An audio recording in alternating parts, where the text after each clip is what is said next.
Oh, yeah. I see the chat going up. Everybody ready, man. We talking Trey Lance, everything Trey Lance. It's San Francisco 49ers morning show, man. Y'all know what it is. Let's go. Intercepted. It is picked up by Eric Crocker over midfield. He'll run it all the way into the end zone. Touchdown. Cross Talk TV podcast. Peace.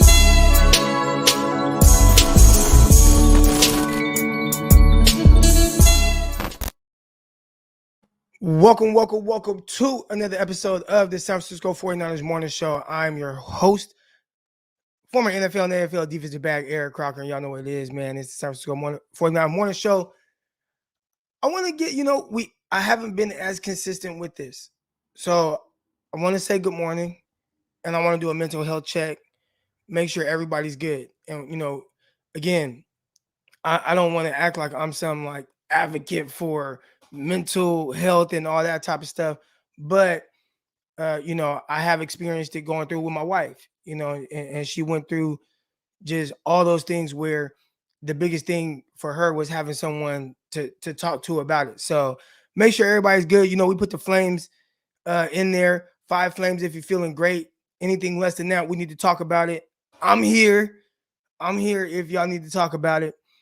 Shout out to everybody's in the chat. And again, I look at all y'all as family. Typically, we have a lot of the same people interacting every day, whether it's 200 of y'all in here, whether it's 400 of y'all in here.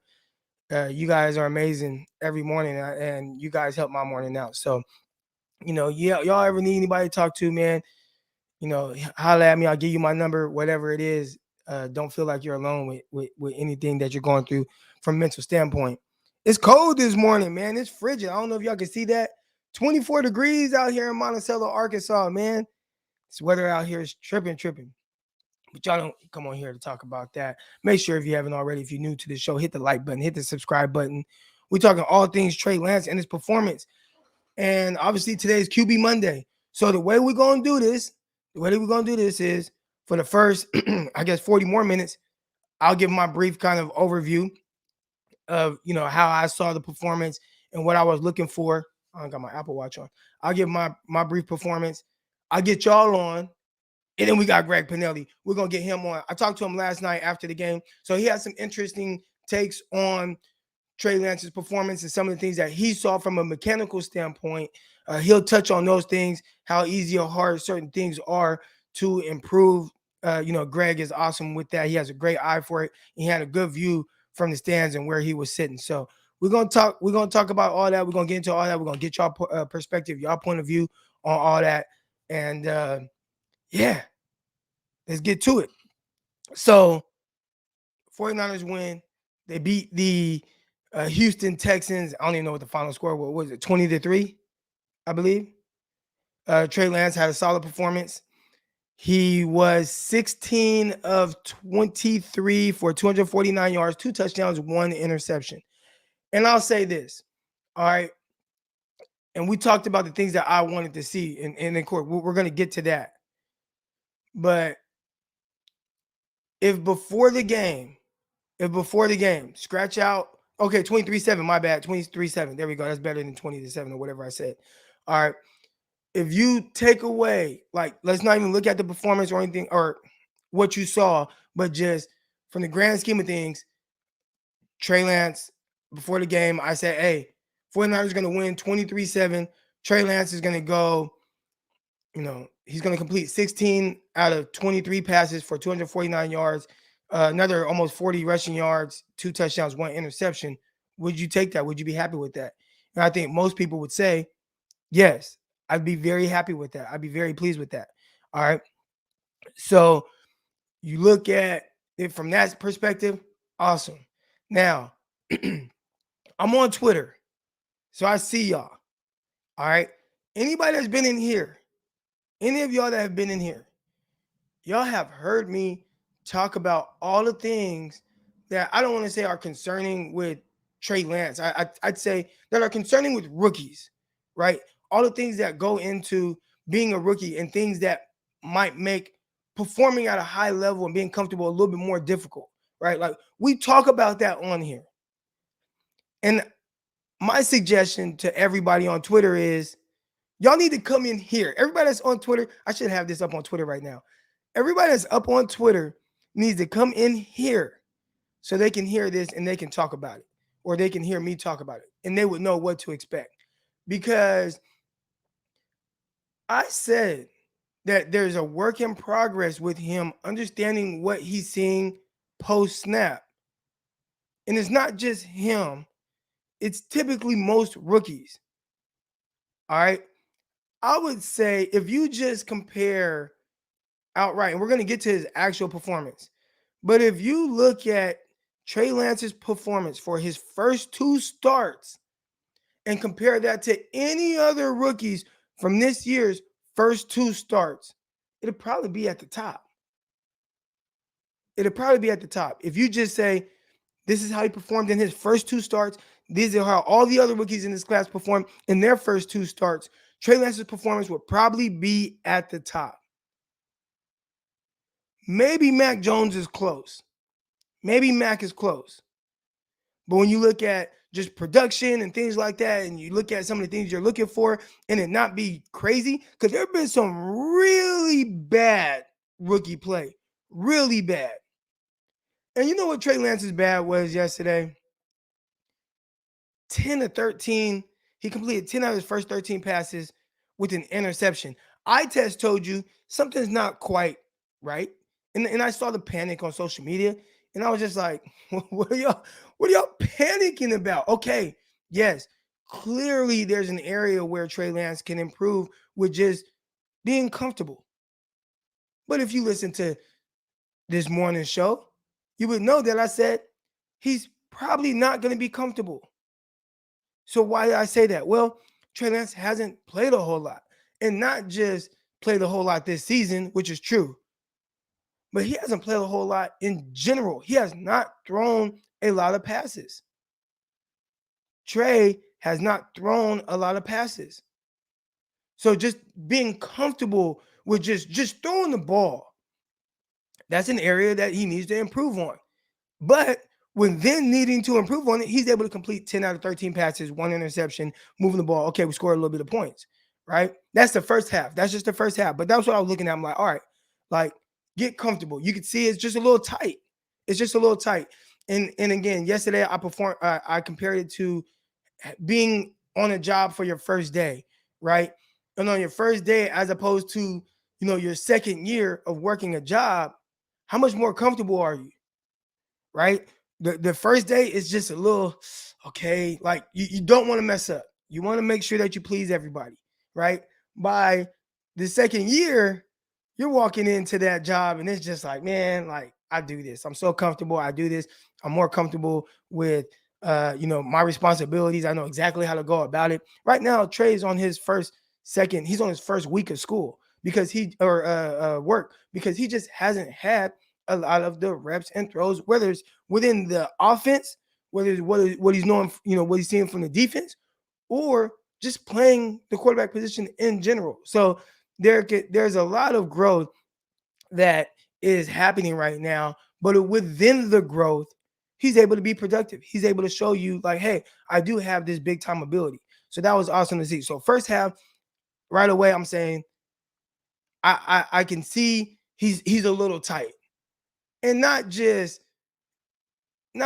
him, but I would say Kyle Shanahan probably a little tight with the play calling as well. Now, I saw the outrage. All right, I saw the outrage, and my thing, and not just for Trey Lance, for Kyle Shanahan as well. Gosh, you guys, 49er fans are so impatient, so impatient. That's a major takeaway. So impatient. And I don't want to say I'm disappointed. It's like, well, Eric, what do you expect? You know what I'm saying? The root word to fan is fanatic. But Kyle, and I'm thankful for Adam Archuleta. He pointed out a couple times, Kyle, there's a filling out process with his young quarterback. Kyle in his head wants things done a certain way. He wants things done a certain way. He wants it to look a certain way. And I talked about it with Greg Cosell in his comments. from what we know up to the point, right? From what we know in short stint of time that Trey Lance has been on the 49ers in the NFL and whatnot, you would assume that Jimmy Garoppolo is able to execute the offense at a higher level in the sense of just what it looks like, right? Jimmy always looks confident with where he's going, where he's throwing the ball. And again, we're going to get back to Trey Lance, but Jimmy, when he drops back, he knows where he's going. He knows how to get the ball out of his hands right now. Boom, boom. He's comfortable. Kyle Shanahan knows exactly how to call a game for Jimmy Garoppolo, to whether you look at it as covering up his flaws or whatever the case is.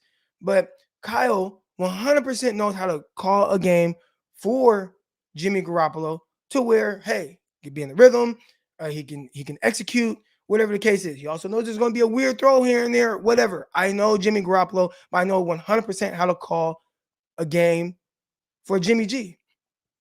Right now, he's still learning how to call a game for Trey Lance. So I get it. Everybody wants to attack Kyle. Why are you calling plays like this? Kyle, why are you doing this? Trey Lance, just throw the ball. All this stuff.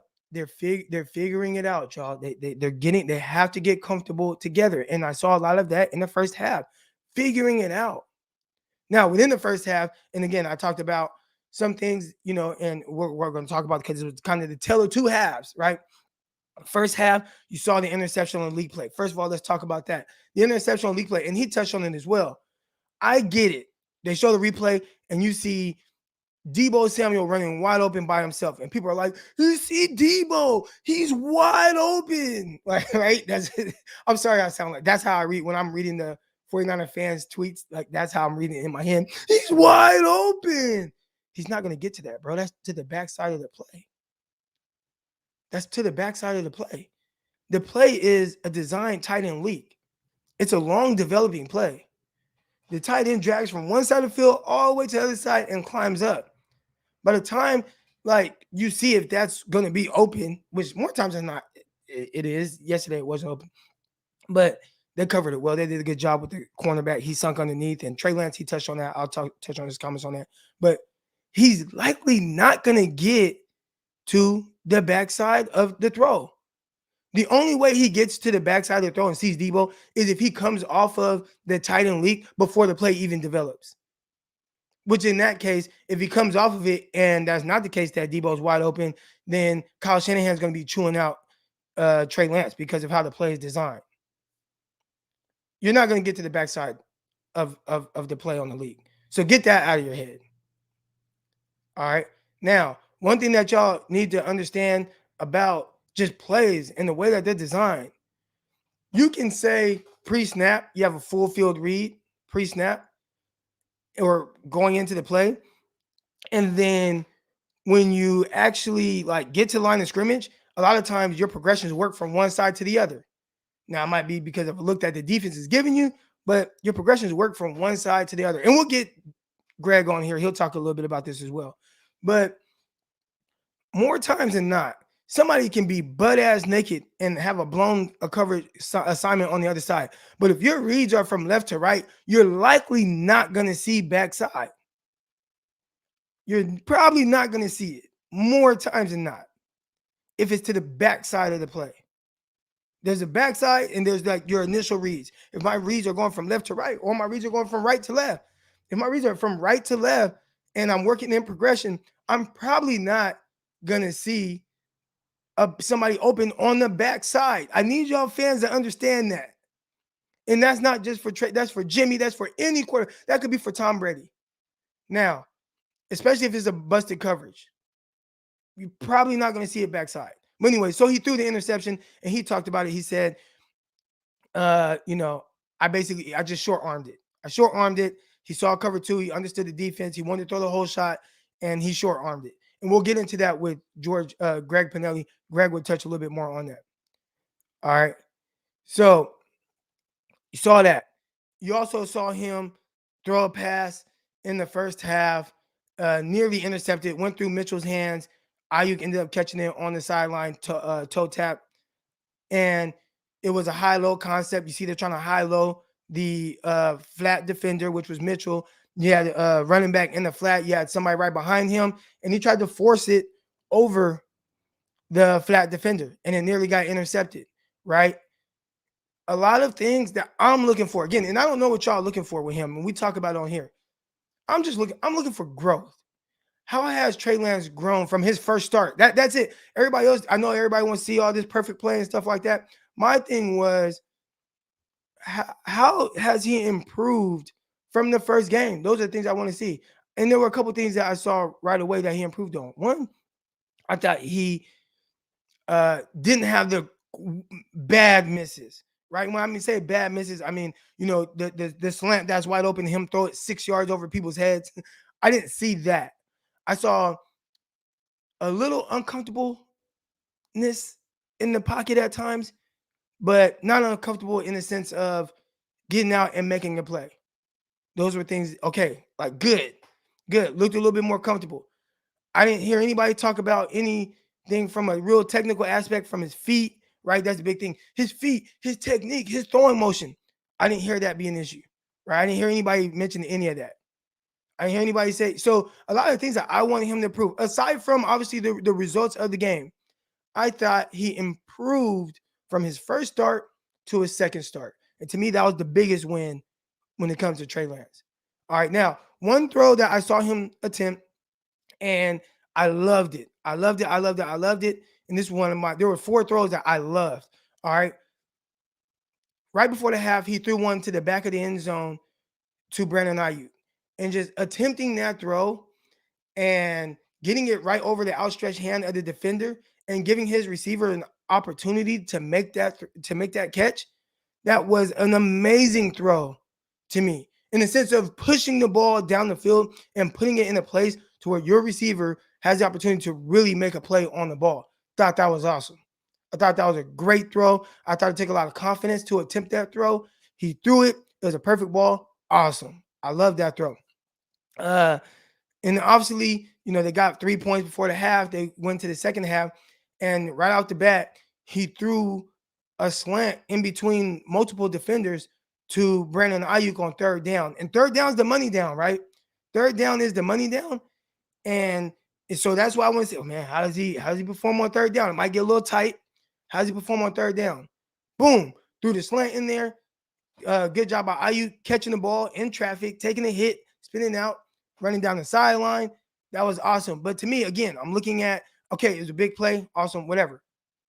Just him getting comfortable throwing over the middle, because you can't be late on throws in the middle. You have to be accurate. You can't be high. What was one thing we saw in preseason? Man, threw high and behind Deebo Samuel. He was late against the Chargers. Threw high and hard as hell over the middle to Mohamed Sanu. Went off his hands. It was intercepted, right? Like, I want to see, does he improve on those things? And I thought his throws over the middle, he looked comfortable. He was on target. They were accurate. That was awesome. Now, he didn't have a whole lot of throws over the middle, but when he did, I thought they were pretty accurate. That one was accurate. The other one, Deebo Samuel dropped, and we'll get to that because Greg Panelli has an interesting take on that throw. But when I saw it, I was like, good throw. Timing, rhythm. I want to see this. Can you do the Jimmy Garoppolo things? Because if you can do the Jimmy Garoppolo things, but then bring the element of what he has with throwing outside the numbers, pushing the ball down the field, I mean, that's a win. So the Jimmy Garoppolo thing is what makes Jimmy Garoppolo so good. It's throwing over the middle, right? Jimmy's accurate. Can Trey Lance get that down? And I thought he definitely took a step in the right direction with that. Now, he had one batted down, and that was tough because I think that was going to be a big gain to Trent Sherfield. But it was good to see him be comfortable throwing over the middle and throw with timing and rhythm. And I didn't hear anybody talk anything about mechanics and his feet and his arms or whatever else y'all be talking about. So I thought that was good. All right. The touchdown pass to Deebo Samuel. I'm trying to rush through this because I want to get y'all on here before Greg Panelli. All right. Which I need to hurry up. All right. Give me 3 more minutes. So the touchdown pass to Deebo Samuel, thought it was awesome. My initial reaction to that throw was that he flattened off Deebo Samuel. If Deebo Samuel continues going upfield, it's going to end up being like a contested catch because that safety had a good angle on anything going up. All right, that safety, if Deebo climbs up and he throws and he leads Deebo, safety has a good angle. It's going to have to be a contested catch. now that's a 50-50 ball. The way he threw that ball, where it made Debo flatten off his route, made him wide open. He catches the ball. I thought that was awesome. Now, did he short arm that a little bit? I think so. And I think some of it was him trying to be perfect. We're going to talk about more of that, just the way he was throwing the ball with Greg Panelli. He has some interesting takes on that. But overall, I thought that was a good throw, flattening off the defender and basically throwing Debo Samuel even more open. He was open, but he threw him even more open. All right. He had a couple misses. I'm not saying that it was a perfect game from Trey Lance, but I just thought from the standpoint, again, of what I want to see. And again, I don't know what y'all, whatever, but from what I wanted to see, does he improve on certain things from his first start to his second start? And I think he 100% did. Or I don't want to say 100%. I think he definitely did. He definitely got better. I think he definitely looked more comfortable. We'll talk about all that much more with Greg Panelli. My dude Trey was just off because of that fade. Just need to trim that front baldy spot. Then he will be. Oh, I see what you're saying, Brad. You're saying you don't like his haircut. I hear you. You know, my big brother, he's a Cowboy fan, diehard Cowboy fan. He hates Trey Lance's haircut. Hates it. All right, y'all know what it is, man. We got over 220 of y'all in here, man. If you like this show, hit that like button again. In 20 minutes, we have Greg Panelli coming on. So before Greg comes on, I'm going to give you guys a chance to come on live. All right, so here we go. Here's the link right now. Come on live, and let's talk about it. Boom. All right. Aside from that, and I didn't get too much into the defense or anything else like that. Oh, and shout out to Brad for the contribution. I appreciate it.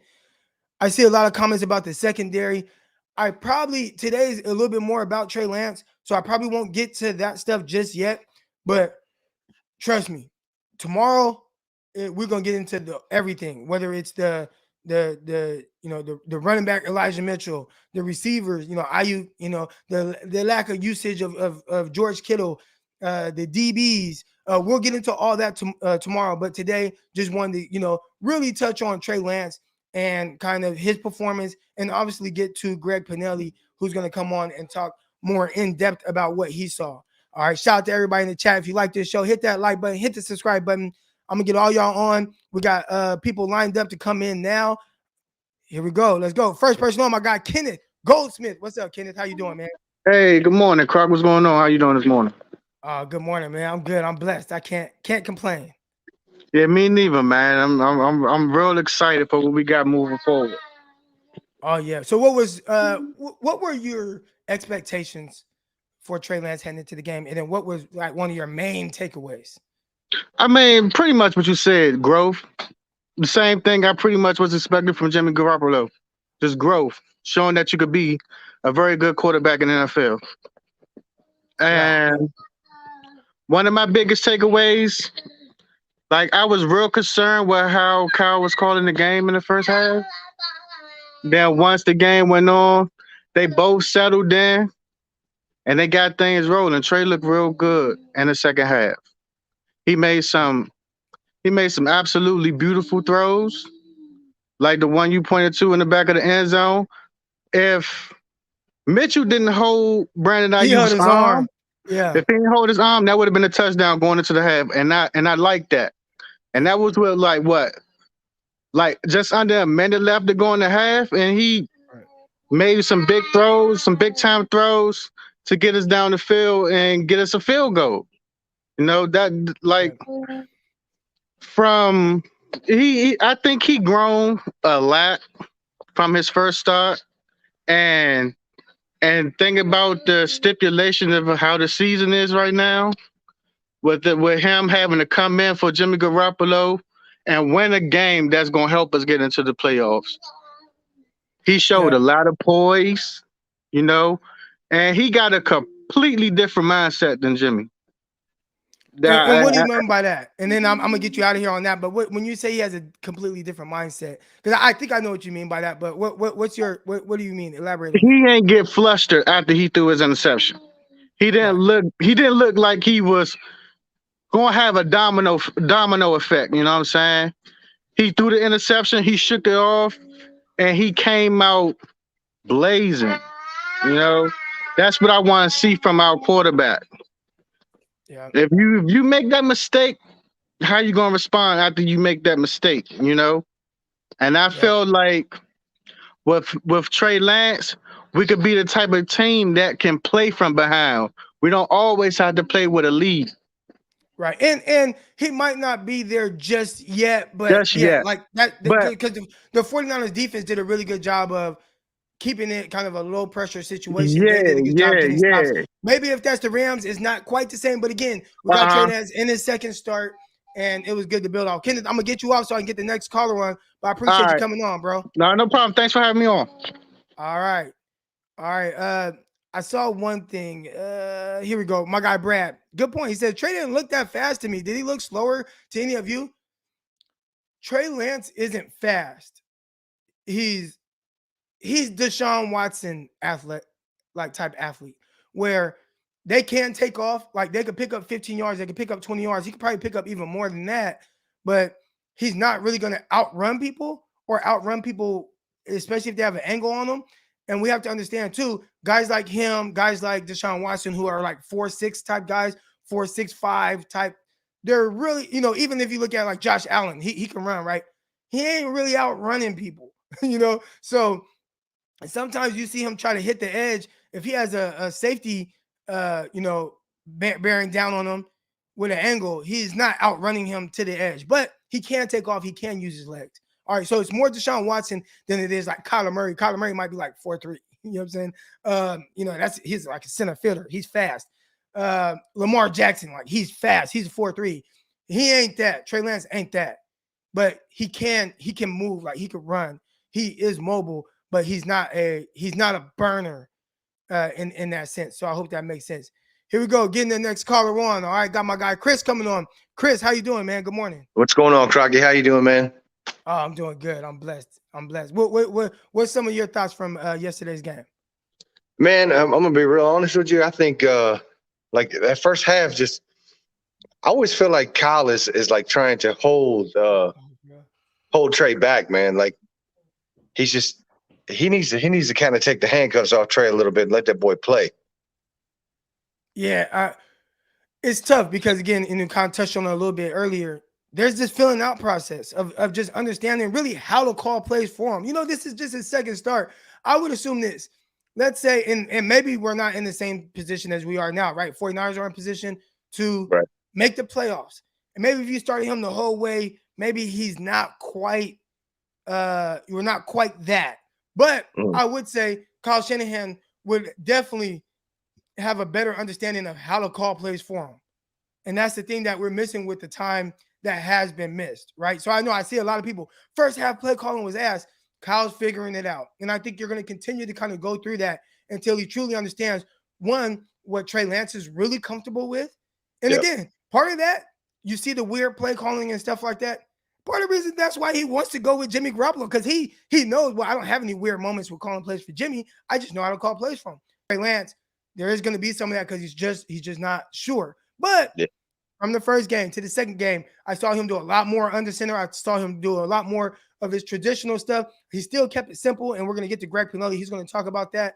But I'm just curious to see how he builds on that from week to week. One more question real quick. Yeah. What do you think's going on with Bosa? You think he's just getting a lot of attention? He's like, seems like the last 2 weeks he's kind of been he like fell off. Yeah, he's getting doubled, he's getting chipped, they're doing everything to him. So hopefully the other guys who are getting more one-on-one blocks, they can continue to get to the quarterback. I thought they did decent yesterday, but he's getting a lot of attention. And last year, or 2019, you got to remember on the other side of him, he had D Ford and it was Buckner. And so it was hard to give him as much attention. But right now, ain't no D Ford, ain't no Buckner. And no, it's just like it's him and it's Armstead, and then it's everybody else. Every Cam and Key are not getting it done. And they are getting there at times. They're doing well, but it ain't to the extent of a D Ford. So teams they'll take their chances, leaving those guys one-on-one as opposed to not, giving Nick Bosa all the attention. But I appreciate you coming on, Chris. I'm gonna get to the next caller. All right, man. All right. Here we go. Got my guy Jedi coming on. Jedi, good morning. How you doing, bro? I'm good. How you doing today, bro? Oh man, I'm chilling. I'm chilling. Hey man, I guess I'm excited because man, I like what I saw even in the first half, man. I'm gonna tell you something, man. Things like that take time to build, and as you saw them building into the second half, you saw everything starting to come together. And at the end of the game is what I want to talk to you about, Crocker. Desmond King, the corner for the Texans, saying this young man that they got, this dude is resilient and he has great potential. That's the Texans cornerback. He saw this kid all day. Okay. So if this man who played against this young man for just one game said, hey, this kid has something here, man. I am encouraged. And just to see Kyle, man, I haven't seen Kyle smile like that in weeks. I haven't seen Kyle go on post game anything, even with a win from Jimmy, and have that smile. You know what that smile is, Crocker? That smile is a man knowing in his heart, I got one. And y'all don't even know what I'm going to do with this kid. Like you said, it's going to take time because there's still a learning process. What can I do? What can I do? Or what strengths tailor to Trey? But when I was watching the game, I saw the linebackers start to flow. They couldn't just key in on the quarterback, just key in on the running back anymore. They had to keep a steady pace at Trey. And that started to wear that defense out in the second half. That's when those running lanes got more and more open because Trey, as he starts to eat, the running lanes before Trey become more available because now the defense has to pick. What are you going to do? If you play up, this kid can go deep. So you got to respect his arm and lay back. And if you lay back, we're going to run at you. And if we run at you, there's no telling how we might run at you. We can have Debo in the backfield. You can have Elijah in the backfield. You never know. And Trey now has unlocked Kyle's offense to a point where I feel if he just rides the hand, there will be downs. I'm not saying the Rams are going to show a more formidable test to Trey. There are going to be more formidable opponents coming up. But with this kid in that offense, I believe because he can make any throw, it opens your offense up to a point you've never had or we've never seen before. And I think the league is now starting, well, some of them took notice and said, well, this might be something. So I'm going to keep my expectations low, but I'm excited. I think we should all be excited for the future. And I think this kid has everything it takes going forward to be what we need for our quarterback for our franchise. Nice. I like it. I'm gonna get you off and get the next caller on, but I like it. I agree with what you said, and it looks like people in the chat do as well. All right, yeah. One thing he said that I do kind of like. He was like, "Oh, I'm gonna keep my expectations low." To me, my expectations are quote unquote low for Trey Lance because I have the expectations of what rookies are. So it's not even so much that they're low because it's Trey Lance. To me, it's a rookie quarterback, and hopefully, he plays in his third start, and we'll get into that kind of some of my thoughts on that playing against the Rams. But the expectations of a rookie, and that's kind of the part that because he's with the 49ers and things like that, that can kind of get a little weird. Here we go. Got my guy Darius coming on. Darius, good morning. How you doing, bro? I'm blessed, man. How you feeling? Oh, feeling good. I'm feeling good. How you feeling about the game? Well, I know it's trade day, but first I want to salute D'Amico Ryans for benching Josh Norman before that shit started getting out of hand. Salute Ambry Thomas. He done turned into a lockdown, didn't he? Like they stopped playing with him. They started going after the old man, and they put in Dante Johnson. But I'm not gonna lie, that PI on Josh Norman was some bullshit, bro. I didn't like that, man. He played. They talking about the way he turned in or something like that. He turned the wrong way into the receiver. I don't know. He played great defense on that play, but um, as far as with how I felt about the game, thank you to the defense for not allowing it to go out of hand and putting a lot of pressure on Trey.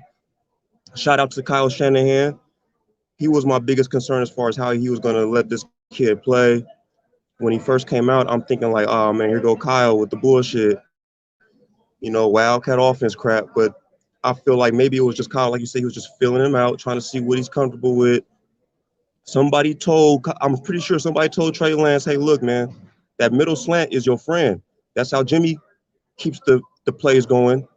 That's how we're going to design it for you to keep it going. Just look for that first pass. It's there because he held on to the ball for too long at first. But once he started realizing, like, okay, that shot is there. Bam, I'm taking it. Bam, and he was getting it in. I love how he throws receivers open.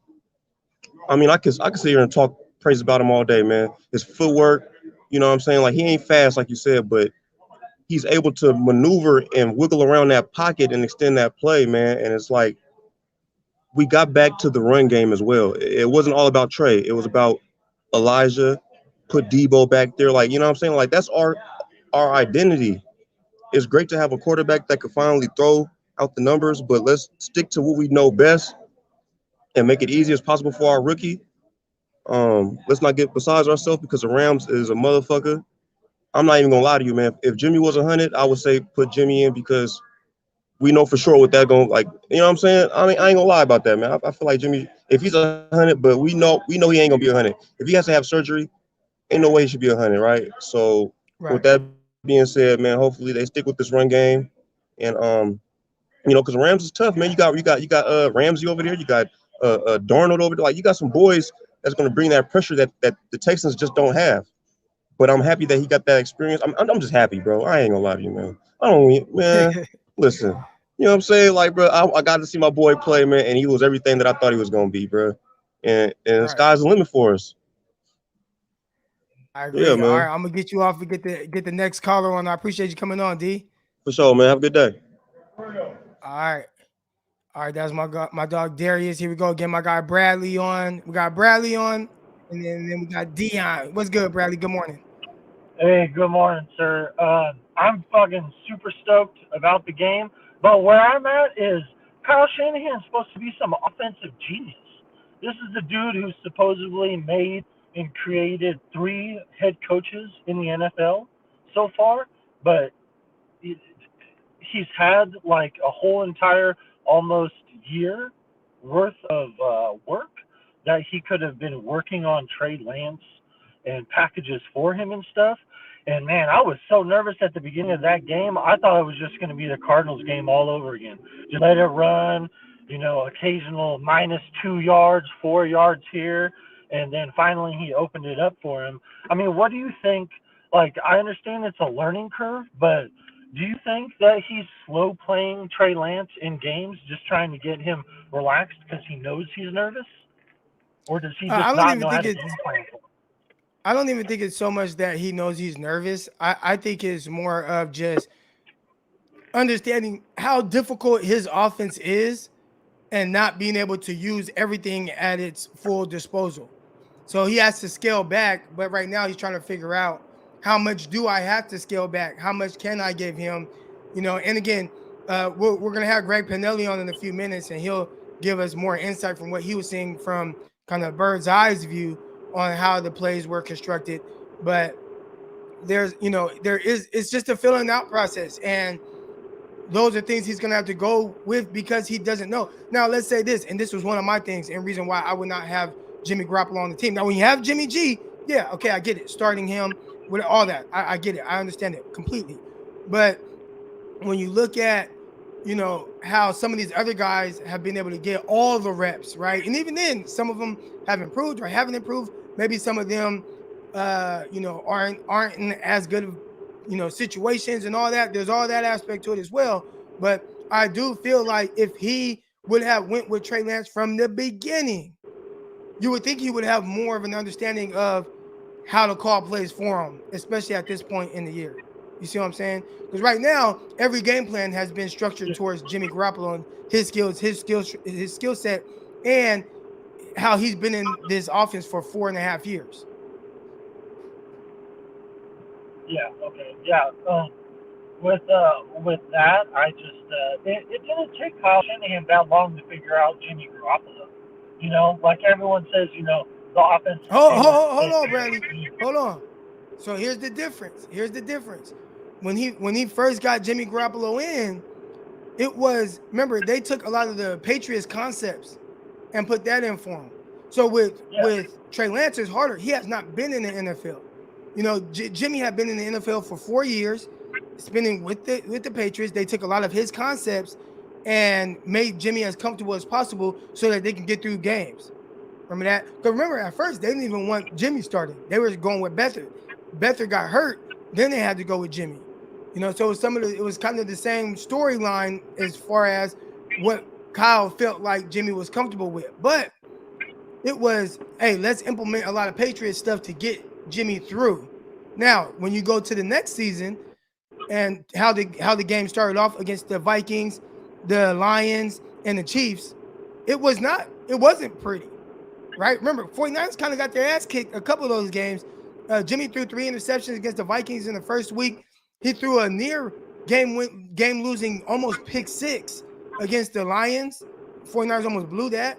And then they were getting their ass kicked 35-7 or whatever it was at halftime of the Chiefs game. So there was also that kind of learning process as well with Jimmy Garoppolo. It wasn't all great. Okay, yeah, I agree. Do you think this offense could be better with Trey Lance because how his offense was in Atlanta, throwing down the field more? Because I feel like that's how this offense is supposed to be. And Jimmy Garoppolo doesn't have that aspect of the team. I mean, I think big picture, yeah, it can be better, and that's what you hope. You have a guy. Remember what he said during the press conference of what he was looking for, right? He said, "I want, ideally you want, a guy that can run like Lamar Jackson but throw like Drew Brees." So the reason why you want that is because it just opens up everything so much. Now, I'd say most teams in the NFL would say, we want a guy who could throw like Drew Brees and run like Lamar Jackson. Trey Lance might not be able to run like Lamar Jackson, and he might not be able to throw like Drew Brees. But if you can get to as close as possible with somebody with that type of skill set, like a Dak Prescott, right? He's like Dak Prescott with a bigger arm, where he's like a lot like Deshaun Watson, just somebody that brings just this more explosive ability. And he's more along the lines of that.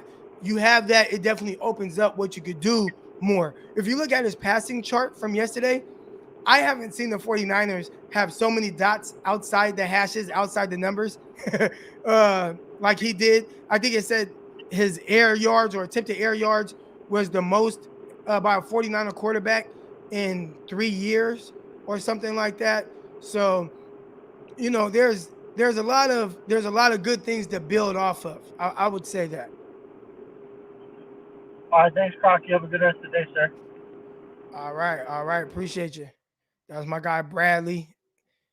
Appreciate him coming in all the time. I see the chat going up. I see somebody say he reminds me of Donovan McNabb. That was somebody that a lot of people talked about. I say this, man, and Greg Panelli, he'll be on shortly. I can't wait until Trey Lance is comfortable. We're talking about a guy in his second career start. And even though it wasn't like a perfect start or even just a perfect game in general, I think we could all see that the potential that's there and what's there as the more he gets comfortable. Now, I'll say this while I have time. All right, so Dion, I'll send the link, but Dion is the only person I'm going to bring on because remember, I got Greg Panelli about to click in any minute now. So there's the link. Y'all don't click the link. Dion's going to click the link. Dion's going to come on live, but and then we're going to get into Greg. And then if we have time after Greg gets off at 10 o'clock, then we'll bring some more folks on. All right, but here we go. Dion, what's good, man? What's happening with you, Crocky? Sorry, man. It kicked me for some reason. It was kind of weird. I was like, what the heck? So, You know how it is, man. But, hey, quickly, because I know you got Greg coming on, that was a good game. First half, he just looked a little – he looked like he was just trying to get his feet under him and understand what was going on and what happened. And, I mean, to be honest with you, for all the people out there that may say, this is why we need Jimmy, let me explain something to you. He's a rookie. So him making those mistakes is okay. Jimmy does stuff like that, and he's done stuff like that throughout the years, and even throughout this year in several occasions where he's done that, and he's an 8-year vet. So don't get on the rook for doing rookie things. Let the kid grow. I think he had a good game. You know what I'm saying? We had a couple of things that we can look forward to. I was extremely happy with that pass to Ayuk. I love that pass to Debo. Like, everything worked out for the kid, man. The only thing that scares me is I feel like Kyle's going to try to put Jimmy back out there again, man. You saw him in his press conference. Yeah, Jimmy's 100% healthy and he could do everything perfectly. We're going to put him out there. What that says to me in hindsight is, if I can get Jimmy at 80%, I'll take him over 100% Trey Lance. And I don't think Kyle. I'm not subscribing to the whole Kyle's playing chess, not checkers thing. I don't trust that at all. I feel like it unfortunately scares me that he really would want to put an injured player out there rather than putting his young rookie out there knowing he just won. Let the kid ride the confidence into the next game. Your game plan against the Rams always works. You beat Sean McVay consistently. You make him your bitch all the time. You little brother him. You know what I'm saying? As they say on the East Coast, you son him on a continual basis. So I just hope that next week is a good thing, and they let Trey go out there, play the game. And basically we got to win and we in, because I think the Eagles got in because someone lost. I can't remember, but the playoff picture this year. There's the tiebreaker, and the Eagles beat the Saints. So somehow the tiebreaker stuff canceled out. And then the Eagles went to conference record. Yeah, it went to the NFC it goes to the record. conference record, and they're ahead of the 49ers with conference record. So they clinched the playoff berth, which is beyond crazy. me, right? Yeah, I mean, it's ridiculous. I feel like if that's the case, if the Eagles beat the Saints and the 49ers beat the Eagles, then I feel like, hey, man, 49ers, Eagles in, Saints are out. Like, you're the odd one out. Right. So. You're the odd person out. But, I know, because it's crazy, because I've said it before. Like, my mom's is a Saints fan. So, I've been telling her for the last couple of weeks, I need you to lose these games. She's been a little upset. Yeah. I'm like, you can't be winning. She's like, why? And I'm like, cuz I need you so I can get in. So, well, that's your own problem to deal with. I love you, son, but we got to win these games. I'd rather get out there with Taysom Hill than you get out there with Trey Lance. And I'm like, this ain't right. But hey, man, it was a good game. Great running game for Elijah Mitchell. Came back, looked, played to rare form, set the rookie record for the 49ers in rushing. And that's a hard task, because he had to beat out Frank Gore for that. But hey, man, we got a bright future with the young kid. I think that once everything starts to slow down for him and he gets more games under his belt, he will continually be, things will start faster for him rather than the first half. And shout out to the defense, man. Hold them to 7 points, because Davis Mills was doing what he could out there. But the one thing, Rex Burkhead, 16 rushes or something like that for 47 yards. I told everybody, don't be worried about Rex Burkhead doing nothing. We ain't been allowing nobody to run on us for the last 6-7 weeks. So Rex Burkhead wasn't about to come in and look like Adrian Peterson of old or something. So we solid, but I appreciate you having me on, Crocky. I know you got to get to things. Thank you for everything. Appreciate you, brother. Nothing but peace and blessings to you. Continue to keep doing what you're doing. Inspire the other creators, man. And just have a wonderful day. We got the dub. That's all that really matters at the end of the day. And we just got to hope and pray. Everybody out there, get your prayers up, man, because we need Kyle to stick with Lance and not run back to Jimmy Garoppolo. All right. And I'll give my thoughts on that. Appreciate you coming on, Dion. Yeah. Yes, sir. I got my guy Eddie here, and he says Jimmy would kill for Trey's stat line and performance. I'll say this. If you just look at this stat line, I think that was a very Jimmy Garoppolo-ish stat line, right? Now, the thing that's encouraging is, well, this is his second start, and he has the stat line of Jimmy Garoppolo, which, 16 to 23, 249 yards, 2 touchdowns, 1 pick. I'd say if I just closed my eyes and heard those numbers, I would say, oh, Jimmy G started, So it's a very Jimmy G type stat line. I think the thing that's encouraging is, well, he also added the rushing element. He adds that. Some of the off script plays, it was good to see him. Not necessarily. There was a play. It was a dump off to Hasty, and to me, it was clear that he maybe wasn't quite 100% sure with what he was seeing from the defense, but it was like, all right, I'm not sure exactly, but I'm gonna buy some time, get it into where I feel comfortable. Here we go, dump it off to Hasty, he pick up. So there were some things where it was like, okay, it's definitely a benefit that he's able to utilize his legs to keep plays alive and things like that. I thought that was awesome. As far as Jimmy G goes, I'm actually, if Jimmy G, if he's 100%, I'm comfortable going back to Jimmy G against the Rams because, again, we know 100% what we're going to get from Jimmy and the game plan against the Rams and how that looks and how the 49ers have been successful with that. My biggest thing with Trey Lance is just, and what I wanted to get out of this season was knowing the kid can play, knowing that he has this type of ability, knowing heading into the offseason that he is the right guy moving forward. And I think a game like yesterday showed me, yes, there's a lot of room for growth. There's a lot of areas where he can improve, but it also showed me I'm going to be very confident heading into the offseason with where I think Trey Lance will be after a full offseason and getting more and more comfortable and things like that. So if they go back to Trey Lance, Jimmy Garoppolo, y'all won't hear me be like, oh, there goes Kyle Shanahan, blah, blah, blah. I won't be on none of that. My biggest thing this year, it was all about Trey Lance. It was all about Trey Lance. It was all about getting Trey Lance ready. And it was all about me feeling optimistic about where Trey Lance is heading into the offseason. And right now, just off the two performances we've seen, I feel like he's heading in the right direction. And if he never played another snap this season, I would not feel like, damn, man, like Trey Lance, so many question marks. I that won't be my talk this offseason. I'm pretty confident with where he's at. Real quick, got another contribution. Oh, another two. Here we go. Kyle has to keep selling Jimmy G as his number one option. I agree, just out of respect, right? There is a respect element. This guy has been your starting quarterback, starting the season for the last 4 years. He's been like the guy, just a respect aspect of it.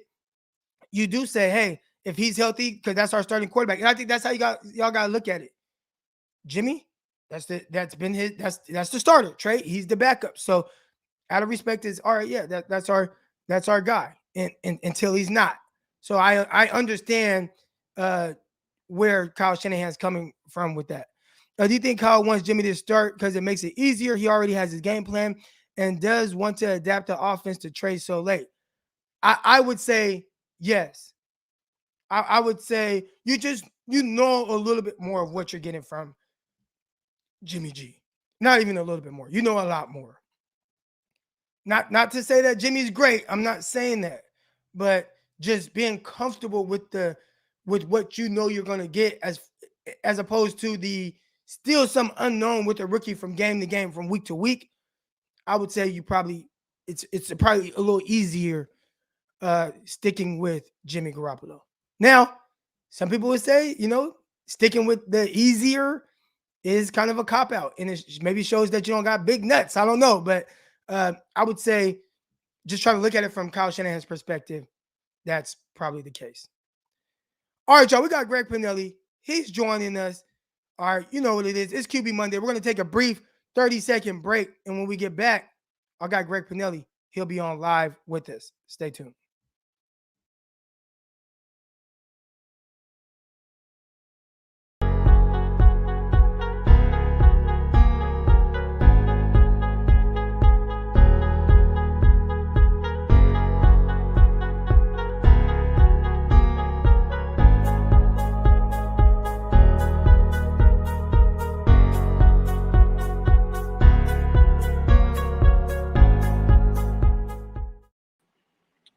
All right, y'all, man. Y'all know what it is. It's QB Monday. Hold on. Okay, there we go. It's been a while since our layover. We got my guy, Greg Panelli, with us in the chat right now. Greg was at the game, so he's going to give his honest assessment of what he saw. If you haven't been here before, we do this QB Monday. We try to do it every Monday. Sometimes I'm on vacation and stuff and traveling. It throws everything off. But my guy, Greg Panelli, quarterback trainer, has worked with guys. You see the picture right there with Josh Allen, works with Josh Allen, talks to Josh Allen, has seen Josh Allen's entire career from college to pros and the evolution of that. He trains NFL guys, works and trains with Tyler Bray, who's currently on the 49ers practice squad. So if there's somebody to talk to about quarterback play and what goes into it, I know there's nobody better for me to reach out to than my former teammate at Modesto Junior College. Y'all see it, the Pirates chair I stole back in 2009 from the gym. But from the basketball gym. Yeah, man.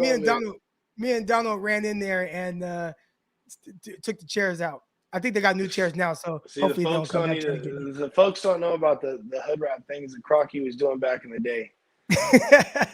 Hey, I always tell everybody when I picked you off in practice and I threw the ball, I was like, "Man, don't throw at me." And then Coach Stivers, he tried to save you because you know what I'm saying, how quarterbacks are a little soft. So Coach Stivers was like, "Don't do that. You can take that back to Stockton. You can take that back to Stockton. Like, we don't do that stuff here. Like, you're not my coach. That's my coach." Pointing at Coach Brown. I know Coach Stivers hated me. But anyways, we got Greg Panelli on. And Greg, you had a front row seat, pretty much front row seat, at Trey Lance's game. And I thought last night I called you and I'm like, all right, what'd you think? And you had an interesting perspective. So at first I want to ask you, and somebody here just put a comment in here on something that we're going to touch on. Can't throw a better spiral. We're going to get to that. But first I want to know, just from the overall scheme, and then we'll get into the specifics. What was your main takeaway from maybe what your expectations were and what you saw? Yeah, well, first thing that stuck out was offense. It was good to see Trey Lance actually operating in the offense that we're kind of accustomed to seeing from Kyle. So that was good. Instead of like that Cardinals game that we had watched where he was in the shotgun a lot, what was like 97% of the time or something like that, or 98% of the time against the Cardinals, where yesterday he was actually under center, utilized a lot of play action, I think to build some confidence for Trey and get him some space away from defenders. But overall, I think that – Hold on real quick, just to kind of elaborate on that, because you put a big emphasis on that throughout the shows after that, where you're like, hey, I don't want to see Trey Lance if it has to be that type of offense. So that was one thing I know you were like, don't do some little gimmicky offense just to get them by.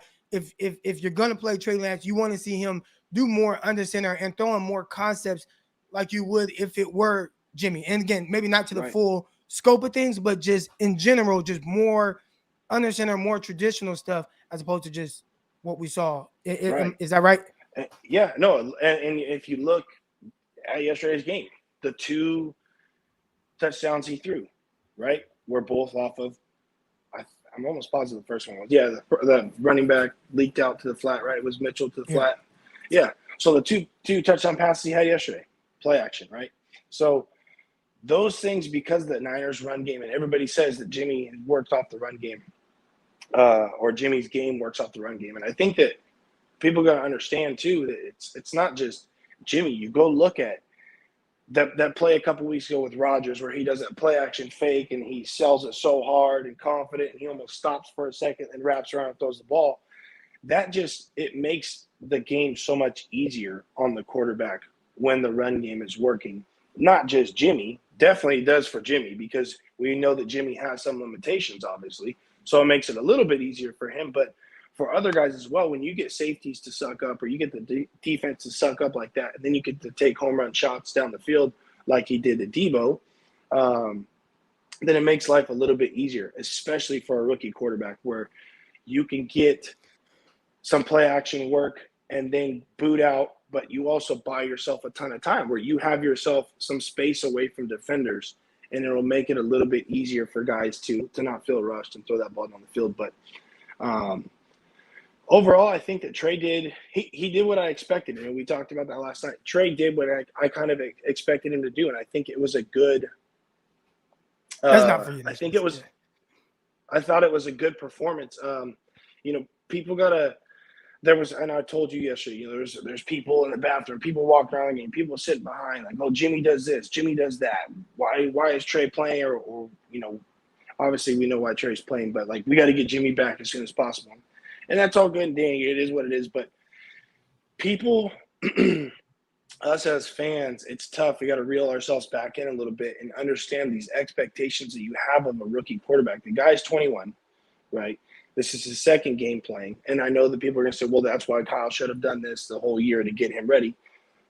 But that's all speculation. And we talked about that too, where it's speculation to think that we would be in the same position now as a team, potentially heading into the playoffs. Obviously, we got to win next week. But heading into the playoffs, if Trey is starting, we could be in a really good spot. We could be in a better spot. We could be in a worse spot. It's all speculation at the end of the day. We got to go with what we have right now. So with how Trey played yesterday, I think he played well. I think it took him a little bit of time to calm down. Obviously, I expected that.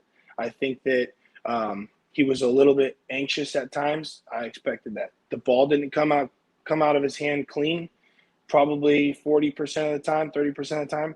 I kind of expected that. If you go back and watch a lot of rookie quarterbacks, yes, some of them will look pretty. Sometimes it just doesn't look that great. They're not always going to throw spirals. The ball to Ayuk over the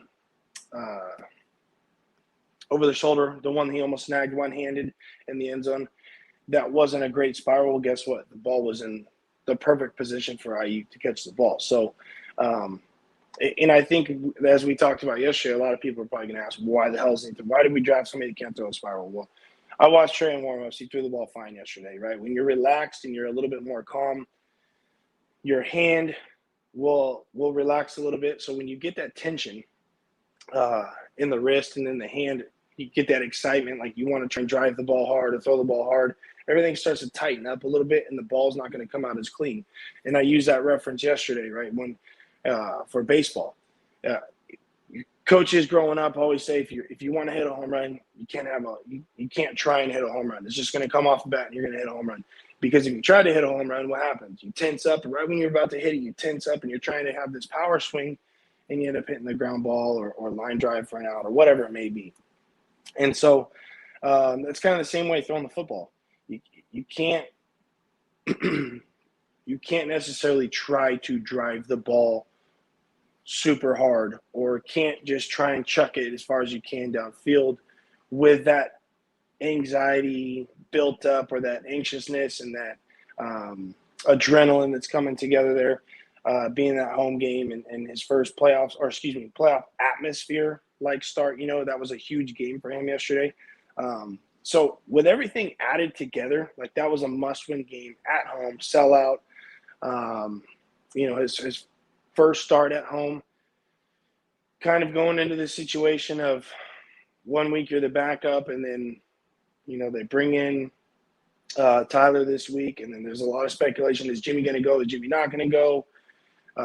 They're still doing meetings somewhat. Some of the meetings were Zoom this week. So it's like everything is still kind of tangled up. It's not ideal right now for a rookie quarterback to be learning in the NFL as a whole, just because the COVID thing has kind of distorted a lot of stuff too, where they're not necessarily in person in a lot of these meetings still, especially now how they've gone back with new COVID rules. So some of these guys are having to Zoom in. So just like everything put together has not been the most ideal for Trey to come in and start his first game at home.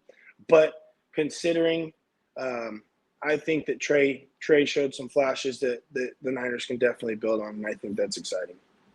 Here we go. We have a question right here from Gammon Brown, and he says, Whitner said that Trey needs to stop being a one-read quarterback as well, and saying Jimmy Garoppolo has a faster release. Will these two issues bite him soon? I will say this. Let me.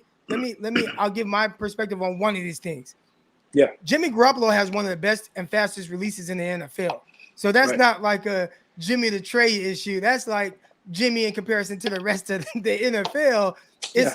Like if there is one thing that Jimmy is elite at, it's his release.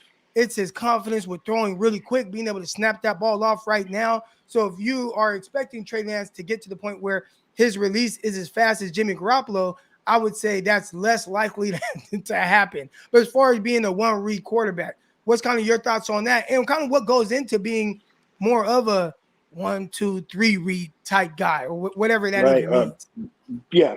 So, and I think that I'll probably have a little bit of a better perspective on it. Obviously, with Tyler being on the team and in the quarterback room, after the season, I'll ask him some of these things.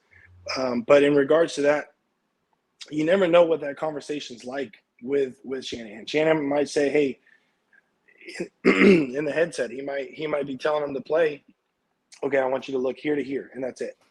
Just to make it simple on him. He might be telling him where to look first or second. And I'm not saying he's doing that all the time, but on certain plays, he might be telling him that just to help him out, just to alleviate some of the thought process that might be going through his head at the line of scrimmage. Because, again, the playbook being as extensive as it is, and I've had some insight with obviously guys that are on professional teams, and Tyler this week, talking about the playbook earlier this week and just how extensive it was as compared to Andy Reid's when Tyler was with Andy Reid's and Matt Nagy's with the Bears. So Tyler said, I could see why it would take a rookie a year or more to really learn this playbook, or why it's taken Jimmy so long to come along in this offense, because Tyler said verbatim, it's like learning German is what he said this week. So I think that getting used to that, like me and you discussed, getting used to the playbook, one, then understanding what's the defense throwing at me. These exotic coverages that the defense are throwing. So you got to get to the line of scrimmage, give the play call that's 15 plus words long, get up to the line of scrimmage, read the pre-snap defense, then read the post-snap defense, and all along making sure that the protection is set, plus making sure all your receivers are lined up in every position they're supposed to be lined up in, which most of them know at this point because they're all veterans, or for the most part veterans on the 49ers, and then execute the play on time before the play clock runs out. So there's a lot of stresses that happen at the line of scrimmage. So all of that being said, I could see Shanahan probably helping him out a little bit as far as where he should be maybe looking initially and then going from there. But it's just lack of experience. It's like if I took a young quarterback and trained them as compared to a kid that's been with me for 2 years, if I told them both to throw 10-yard outs, the kid that's been with me for 2 years is going to get the ball out faster than the quarterback that probably just showed up. It's just a fact of the matter, just off of confidence alone, right? They don't want to screw up. They're trying to be too perfect, whatever it may be. And that's what I saw with Trey yesterday. I think that he played a little bit more reserved, and I think that as he comes along, the ball's going to start flying out of his hand a little bit better. He was trying to be a little bit too perfect yesterday. Is that what you saw in the interception? Because he kind of alluded to knowing that it was cover two and saying he kind of short-armed it a little bit, and he was gotta do it better. Like, so is that him just trying to be a little too perfect? I think he tried. Yeah, you could tell he kind of slowed his arm. It looked like he kind of slowed his arm down, trying to fit it over the flat defender that dropped off. And I told you yesterday, I could see him in a year from now throwing that ball, driving it high and outside, and make sure it's a completion. So that's your process. Not like that whole shot throw. So that's your process with this when like evaluating a quarterback, because that's why I try to get a lot of the listeners, and we have almost 500 people in here right now watching. I try to get them to understand. Don't focus, especially with rookies, no matter the rookie, whether it's Trey or Trevor Lawrence or Mac Jones or whatever. What you're seeing right now, this is kind of the starting point for all these guys, and the thing I'm looking for most is to seeing how they progress. So with Trey Lance, I wanted to see from his first start to his second start, like just where's the progression at? Where is he getting better? I didn't see the ugly misses, right?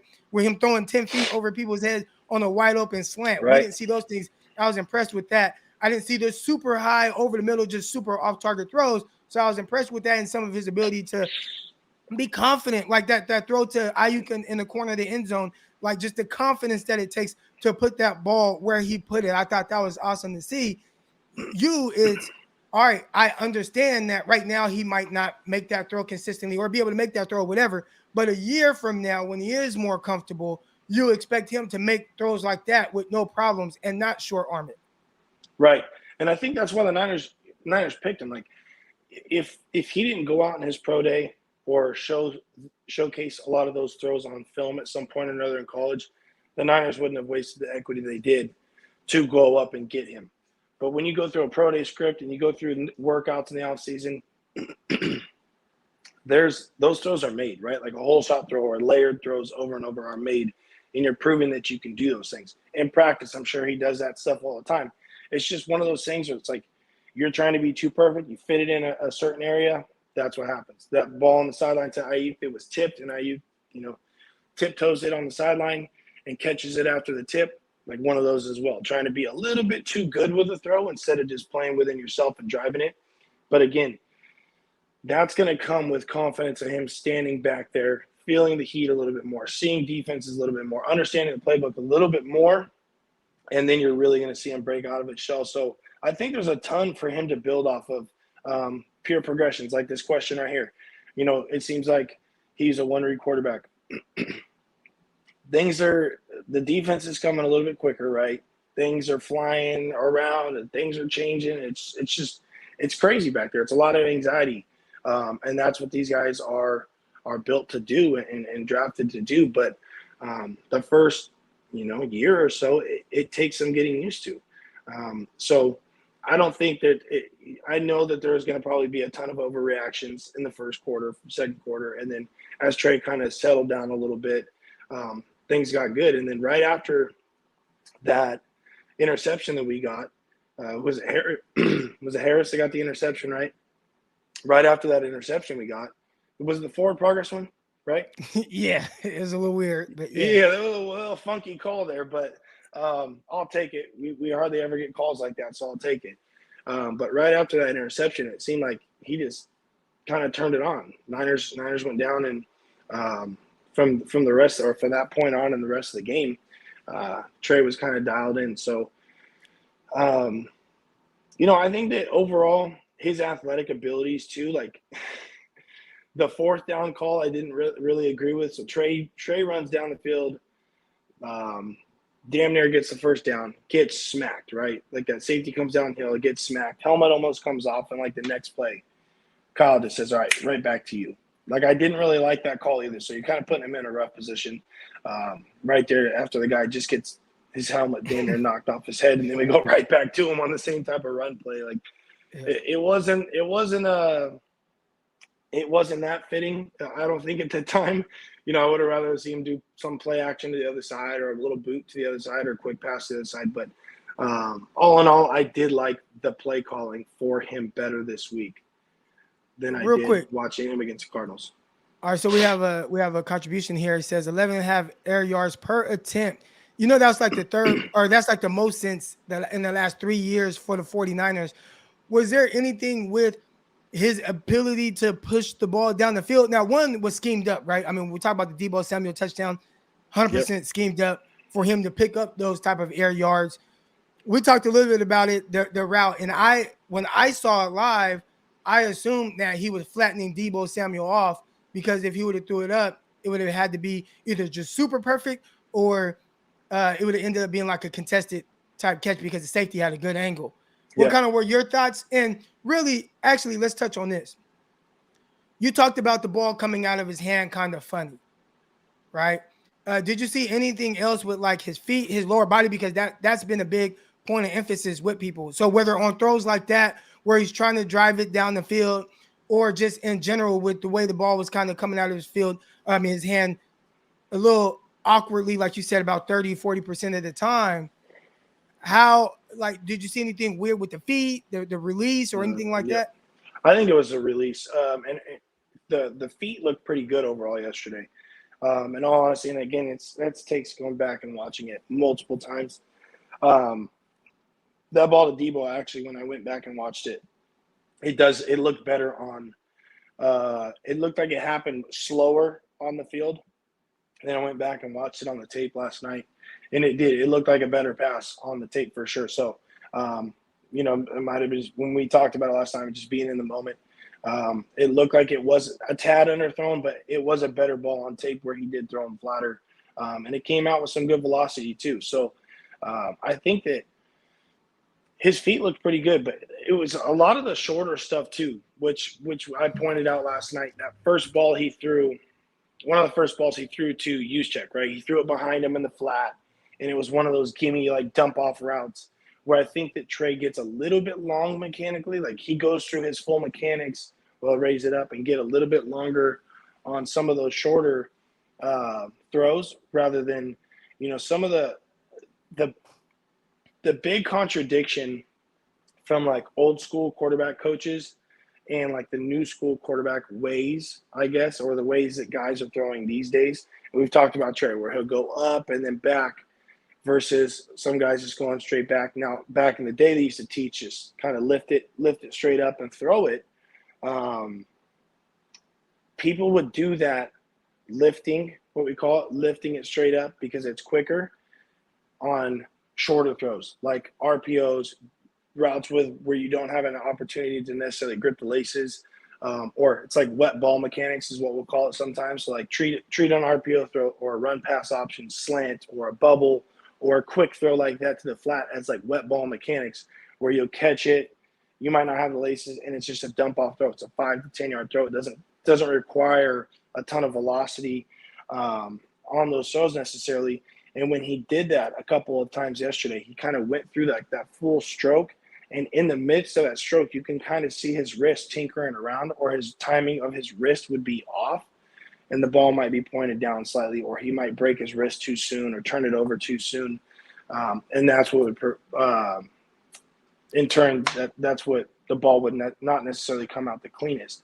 But and you saw him, right? Like you saw him trying to practice. And so like after one of the throws he did, so that throw he threw downfield to Ayuk was like that 50-50 ball.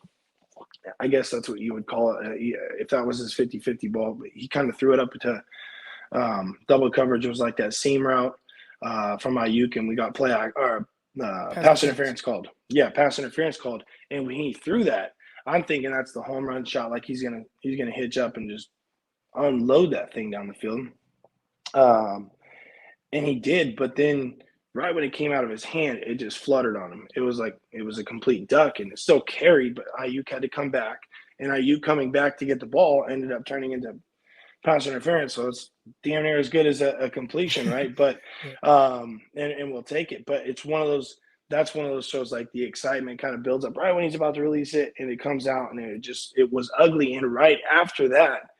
Right after he threw that ball, I see Trey in the middle of the field, and he's kind of just going through his motion on himself, doing like ghost throws, just to try and feel like that timing, and he like kind of reiterating to himself or reiterating those mechanics and the timing of the release to himself as far as, where it should be released and how it should look or whatever it may be. So, but watching him pregame, he's out there driving the ball. Nice tight spirals. Everything looked clean. Feet looked clean. So, I'm not gonna be one to sit here and say that he can't throw a spiral, so he shouldn't play, or the cleanest person as far as throwing spirals should be the one that plays, because those things will come along.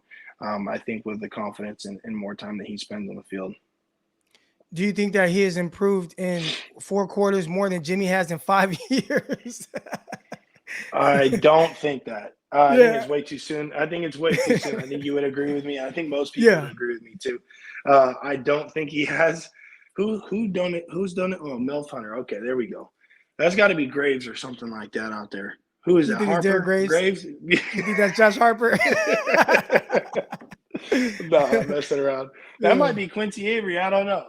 No, I'm just kidding. I'm glad you brought up Quincy Avery, because I want to talk about this. There are a lot of people that feel like, all right, because we know Trey Lance, he works with Quincy Avery, as do a lot of other quarterbacks. And obviously you work with quarterbacks. Talk to people a little bit about the quarterback coach, because I think there are a lot of people that feel like, oh, if he goes and works with Jordan Palmer, he's going to be better off than as if, him working with a guy like Quincy Avery or a guy like you, Greg Panelli. What's kind of your thoughts overall on how quarterback trainers are going about it? Is there a big difference between what guys are teaching and what kind of goes into that? I think that most of the guys that you'll see these days are teaching things very similar all over the country, at least at the higher level, where like when I get Josh or we get Tyler. So like Tyler called me Sunday night, right? And said, hey, I don't even know if I'm necessarily supposed to be saying this, so I'll try and keep part of it to a minimum. But Tyler called to train, right? He had a workout scheduled, calls to train, and then ends up obviously signing with the Niners this week, so you can put 2 and 2 together.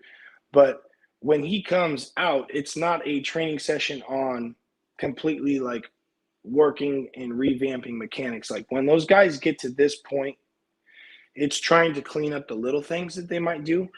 But again, we talked about it earlier in the year. Like right now isn't a time for Quincy or for Jordan Palmer or for any other quarterback coach to be screwing with Trey Lance's mechanics, if that makes sense, right? Like you in the end of the year or the middle of the year, towards the end of the year of a football season is like I wouldn't even talk about Trey Lance's mechanics right now with Trey Lance, because the last thing you want is Trey throwing one way, one pass, and then trying to throw another way the next pass, and then you just got something that's completely inconsistent. But when they do go in the offseason, yeah, obviously that's going to be something they worked on or that they're going to work on. Probably trying to quicken the release a little bit, shorten the motion a little bit, and understand this. Like, just because a guy – I'll put it to you this way. If Quincy had Trey Lance when Trey Lance was 12 years old, Trey Lance probably wouldn't be throwing with that little hitch where he'll lift the ball up and go back. He probably wouldn't be doing it. But by the time that Quincy got Trey Lance, he's going to work on and refine the things that he does well already and what's got him to this point and build off of those things, if that makes sense. Yeah. Instead of completely trying to change this motion that's got him to where he was a first-round draft pick for the 49ers. So they'll continue to work on it, but at the end of the day, it's like I can, lead the horse to water, but you can't make him drink. Like, I can teach you mechanics, I can teach you certain things, but at the end of the day, you're going to have to be the one that makes those changes. The muscle memory is going to have to allow you to make those changes. You're going to have to work on it, not just when you're on the field, but when you're at home or when you're in the training room or when you're, in the weight room, whatever it may be, when you're out throwing with your buddies or you're throwing with the receivers on your own, those changes have to be made off the field as well. So not necessarily. And real quick, just to kind of elaborate on that as well, because you work with Strand Smith. Obviously, I know all about Strand Smith, high school quarterback out here in Arkansas, a kid that didn't really have training like that at the quarterback position. He goes and works with Greg Panelli a couple of times, and we see a huge improvement. He ended up being an all-state quarterback out here in Arkansas. But one thing that I noticed with Strand, and I don't know what Trey Lance is doing or whatever, but his dad is sending me videos of him in the kitchen, just working with that towel, coming through and working the mechanics that Greg taught him in the offseason.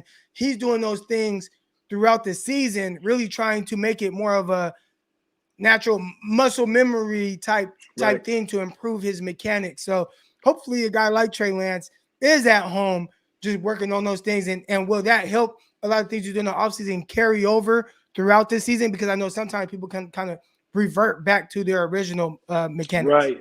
That's what I was going to say too, is the further the season goes, right? Like, I've seen it with multiple quarterbacks. Some of my top guys, I had one of my quarterbacks playing in the Under Armour All-American game yesterday, right? So, like, when he got done with his off-season training with me, the first couple of weeks, the first couple games, like, everything looks super clean, right? And then as the year goes on, you start to see these bad habits come back. Start to see the little things come back. The mechanics get a little bit longer. The stroke is a little bit longer. You might be dropping the ball down a little bit further. So those are some of those things that you got to kind of reinstill. And I think that at some point or another, like Zach Wilson, right? The Jets hired Zach Wilson as quarterback coach to come out and be on the sidelines. And I don't know if he's on the sidelines as a whole all the time. I saw them mention it, and I haven't watched. I don't sit around and watch the Jets games. No offense to anybody who's a Jets fan, but I don't watch the Jets games that much. Or anybody that ever played for the Jets. Terrible. But yeah, or anybody that ever played for the Jets. Yeah. I could care less, right? So, anyways, no, I'm just kidding, Croc. No, but as far as that goes, I think that's going to be more popular, probably coming forth in the NFL, as far as having because there's two quarterback coaches, right? Like, in all reality, like with the Niners. They have Rich, who's the quarterback coach, and then you got guys that are going to quarterback coaches in the offseason. Rich's focus is not going to be making sure that Trey Lance's mechanics are absolutely perfect and his feet are absolutely perfect to the scale that Quincy Avery would be doing, right? Because Rich doesn't have time to spend all damn day making sure that Trey Lance's feet or Trey Lance's mechanics are supposed to look a certain way. One, some of them don't necessarily have the knowledge. They're more offensive based. They can sit down and get you lost real quick on trying to describe a defense and how offensive concepts work. That's how most of them are, right? And I've heard that that's coming straight from quarterback coaches in the league, and that's coming straight from quarterback coaches in college that I've talked about. Like, we'll do Zoom calls with certain quarterback coaches in college that want to know about mechanics because they say right off the bat, like, I don't know what the mechanics should be. I don't know certain drills. I want to learn from you so that I can implement some of those things. And on the flip side, I tell them, I don't know certain things on offensive concepts or defensive concepts or what they're doing at you guys. I want you to teach me some of these things so I have a better understanding, right? So it's kind of like that trade-off. But as far as Trey working with, whether he worked with me, whether he worked with Quincy, whether he works with any other quarterback coach, I think a lot of those teachings at a high level would be similar. You're going to try and harp on some of the things like the quick game stuff to shorten up the stroke a little bit, get the ball out quicker. But overall, it's just, continuing to be consistent with the good things, consistent with just working hard, making sure the feet are clean, making sure the mechanics are clean, making sure the release is clean, making sure certain routes are supposed to be thrown with this trajectory or this velocity or this, that, whatever it may be, instead of necessarily like, hey, hold on, we're going to do the towel drill here for 25 minutes, Trey, in the middle of the season. That's not going to happen. So, like I said, I expect, and I told you guys earlier this year, I expect him to probably go back to Quincy this offseason. He's going to work a ton on probably quick game and getting the ball out, a ton on shortening his stroke just a little bit or making sure it looks a little bit more polished. But besides that, he's going to work off what's got him to this point. If you look at some of the best throwers in the game, it's guys that are doing things that are not by the book, if you would. Aaron Rodgers is a prime example. If you look at his feet, half the time he's probably not even set, right? His feet aren't even set. He throws off platform a ton, but he does it better than anybody. You look at Mahomes, he'll throw from up here, he'll throw from down here, he'll throw damn near down here, he'll throw without looking at people. It's a lot of unconventional stuff. Josh does the same damn thing. Kyler Murray does the same damn thing. Russell Wilson does the same damn thing. So it's like those guys have gotten to this point, but if you notice one trait too is they're all baseball players, right? So baseball players are really good with release points. They have that good feel with a wrist, whether they're playing shortstop or second base, like turning two, throwing a sidearm. Those guys are good at grabbing a football and being able to kind of replicate that same throwing motion with a football and the timing of the wrist coming over. They have good feel with the wrist and with the fingertips, and that timing looks good versus somebody who doesn't necessarily play baseball. So those are some of the things that I noticed too with quarterbacks. But if you let a guy just be himself and go out and play, to me, that is better than trying to restrict somebody and make them somebody they're not. I like that. Here we go. Got my guy Mark. He says history says not to play Jimmy right off in the injury. I want to ask you what it's like to have an injury, especially to your hand, and what that can kind of do to, throwing the ball or some difficulties that you might have with that. Right. Yeah, I broke. The only example I could say, I guess the first game I played at JC was against Delta College, 2008. I went down and had an AC joint injury, just landed on my shoulder wrong. Came out at just after halftime, came back and played the next week. Was there pain all week? Yeah. Did it feel comfortable? Not necessarily. But at the same time, something you have to do, right? Like you just got to kind of fight through it. I didn't have cortisone shots. I took the Tylenol. These guys can get cortisone shots, can get whatever the hell they want to where they're not even feeling that injury sometimes, but it's at what risk, at what cost. Jimmy, I would anticipate that Jimmy's going to do like we were talking about this week, Croc. I will anticipate that Jimmy is going to do everything that he can to come back and play this week.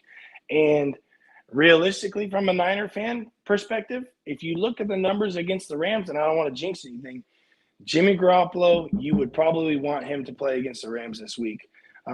Again, I'm not going to jinx it, but go look at the numbers yourself, and you'll see what Jimmy Garoppolo, as far as just a win-loss record alone, has done against the Rams. You probably want him in this week, especially with playoffs on the line. But yeah, it makes it a little bit of a pain in the ass. During the week, you're not getting the same amount of reps in practice. I would say that him getting practice reps this week is not as important as Trey getting practice reps, just because Jimmy kind of knows what to expect. Like, you can kind of plug and play Jimmy at this rate because he's been in that system for so long. But yeah, especially to the thumb. So he's got the thumb injury. I've only done the fingers. Like, I broke both of my fingers on the back of a guard's helmet. I had to tape them like super thick.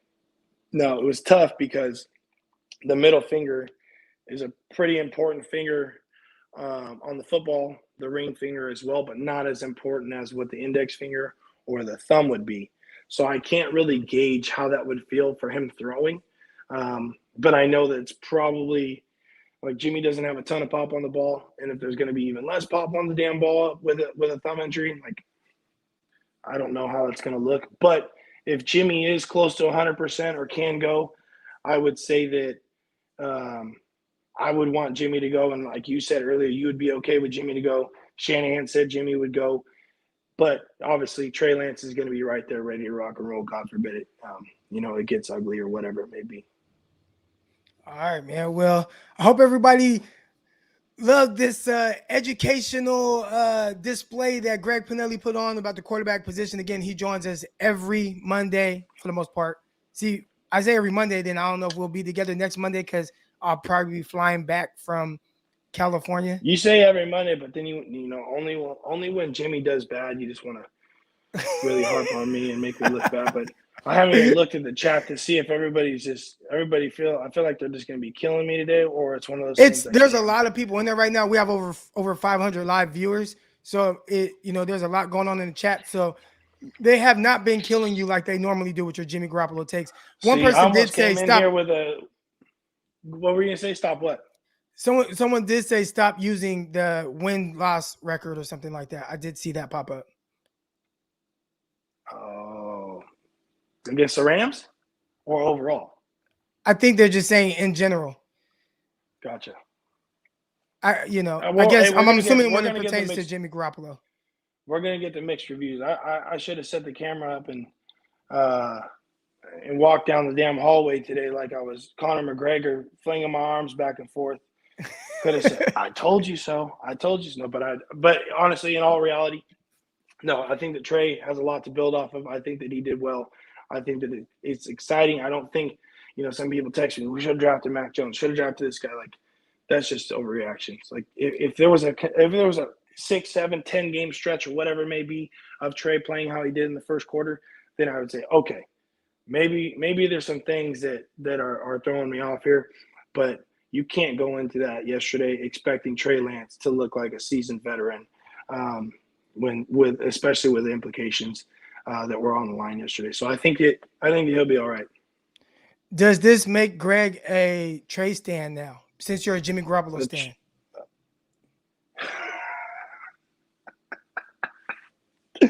Hey, I've told you all along, I want the Niners to do well. I don't care who the hell the quarterback. I don't care if Juszczyk has to be the damn quarterback 1 week.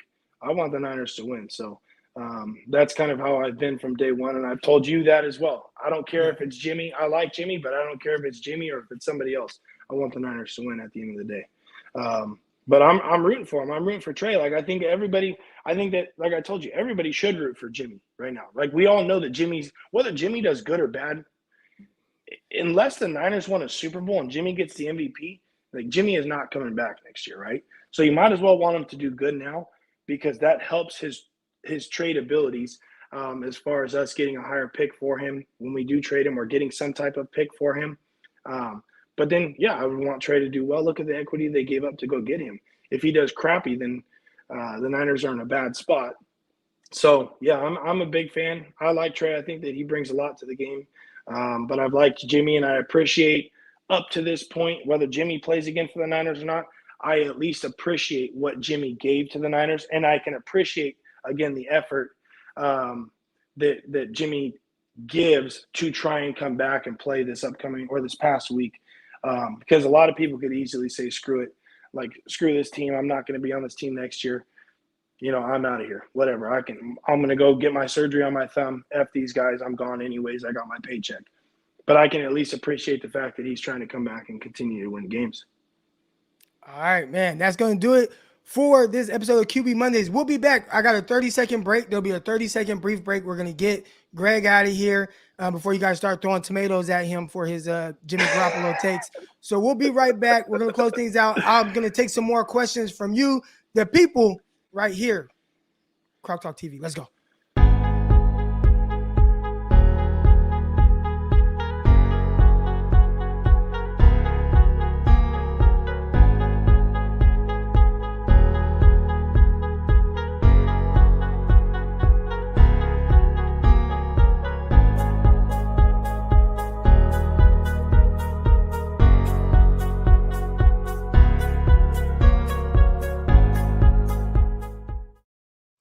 All right, man. I appreciate everybody that's been in there today. I hope you guys enjoyed the show. Went a little long, 10 minutes longer than usual. Also, love having Greg come on. It was awesome having some of the speakers come on. As a matter of fact, I got a little time. So what we're going to do here, might have a lot of new people in here as well. If you were not able to come on earlier and you have some takes on Trey Lance, the Jimmy Garoppolo situation, you can save the takes about the defensive backs. We're going to talk about that tomorrow. All right, I got a lot to talk about with the DBs, the receivers, the lack of usage with, George Kittle, some of those things. Will those things improve with Trey Lance at quarterback? We're going to get to all that tomorrow. But today, it's all about Trey Lance and really just kind of, assessing his performance, where he is moving forward, what can we expect, and really what's going to happen going into the Rams game. But I put the link in the chat for anyone who wants to join the show live right now. Here's your chance. We've had over 500 people in here. If you like this show and you feel like you learned something and you like this 49ers content, hit the like button, hit the subscribe button, click the notification bell. I have not talked. I am also a host. If you recognize my raspy voice, some people like it, some people don't. My wife likes it. I guess that's all that matters. But I am also a host of the Locked On 49ers show with my guy, Brian Peacock. So make sure you guys listen to that. The link is in the description below. Also, Locked On the NFL Draft. If you are someone like me that is super in tune with the draft and what's going on and want to talk about prospects and everything like that, Locked On NFL Draft with myself and my guy Ryan Tracy. That link is in the description as well. So make sure you guys tune into those things. Underdog Fantasy, promo code Crocky, all that good stuff. Appreciate everybody that's in here right now. Been an awesome show. Tomorrow we're going to get more into the details of the actual game. Didn't even talk about the running back, how that whole thing went. There was a lot we didn't get to today about the performance. We wanted to focus a little bit more on Trey Lance, and we knew that was going to take some time. But now, tomorrow, we're going to get into all the other good stuff. I got a guy coming on right now, my guy Chris Roscoe. Chris, good morning, man. How you doing? What's up, Croc? Happy New Year. I'm excited. Oh, man. The fans should be excited. What we seen from Trey yesterday is what I think a lot of us was calling for. Even you called for it. What he did yesterday, a lot of us felt like we could live with that during the season. Because those are Jimmy G numbers, pretty much what he did. Even through a pick, like Jimmy G. So I'm just excited, Croc. This is New Year, new QB. New year, new QB. I will say this. I don't know if you're going to get a new QB yet. I'd say the jury's still out. We'll see. I'm pretty sure by Wednesday we'll know more about the availability of Jimmy Garoppolo. Jimmy's not playing this week. I'm going to tell you that right now. Jimmy's not playing this week. And look at you. This is what I tweeted after the game. I said you build off of this. You build like we build off of Ambry Thomas. Week after week after week. I know you say you're not getting into DB play, but I'm just going overall rookies. You keep building off of these performances with these rookies. Elijah Mitchell. Some people may felt he struggled a little bit in the beginning, between the holes. Well, now Elijah Mitchell's looking really good. So you build off these wins, you build off these performances, and I think you gotta let Trey build and play in a big game like that next week. Because at the end of the day, with Jimmy Garoppolo, he's very inconsistent. We don't know what he's gonna do. People say, "Oh, well, he's 5-0 against the Rams." Okay, Nick Mullins is 1-0. We played with Nick Mullins against the Rams and won. So I mean, I don't really take that all Jimmy. And the most we got to look at this. It's not Jimmy 5-0 against the Rams. It's the 49ers team around Jimmy Garoppolo that's 5-0 against the Rams. So I think Jimmy G I'm helps. One thing that he did in those games, and again, I think if you kind of rewrite convert on that third downs. script, I know. yeah, he was awesome on third downs. That helps, right? That's a big thing. He had the big fourth down conversion that resulted in the touchdown. Like, those things they help. So again, I'm not saying that it's all Jimmy, but I do think his efficiency in those games against the Rams, which has been high, it does affect the turnout in the games and result in wins. I'm gonna say this. Look, if we could get a victory with Nick Mullins versus a Rams defense that was way better last year than the defense this year, but now I know they got a better quarterback, whatever. But who's been turning the ball over a lot lately? 5 touchdowns, 6 picks in his last three games. But if Nick Mullins can come out and get a victory, then I think Trey Lance can come out and get a victory. The game is gonna be tough. The Rams, I'm sure they're tired of us. We got 6 straight wins against them, I believe. They're tired of it, so they're gonna come out hard.